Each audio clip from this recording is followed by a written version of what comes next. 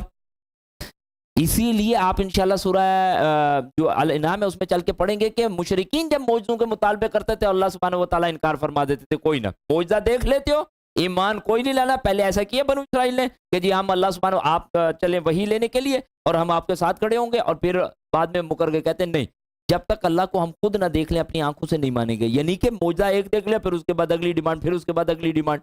تو یہاں پر فرما دیا گیا کہ اللہ تعالیٰ نے فرمایا میں تم پر دسترخوان اتارتا ہوں, مگر اس کے بعد تم میں سے جس نے کفر کیا تو میں ایسی سزا دوں گا جیسی اہل عالم میں سے کسی کو نہیں دی. وَإِذْ قَالَ اللَّهُ يَا عِيسَى ابْنَ مَرْيَمَ أَأَنْتَ قُلْتَ لِلنَّاسِ اتَّخِذُونِي وَأُمِّي إِلَٰهَيْنِ مِن دُونِ اللَّهِ. اور جب قیامت کے دن اللہ فرمائے گا اے عیسیٰ ابن مریم, کیا تم نے لوگوں سے کہا تھا کہ اللہ کو چھوڑ کر مجھے اور میری والدہ کو الہ بنا لو؟ قَالَ سُبْحَانَكَ مَا يَكُونُ لِي أَنْ أَقُولَ مَا لَيْسَ لِي بِحَقٍّ. حضرت عیسیٰ علیہ السلام جواب دیں گے اے اللہ تو پاک ہے, میں ایسی بات کیوں کر کہہ سکتا ہوں کہ جس کا مجھے حق نہ تھا. ان كنت قلته فقد علمت.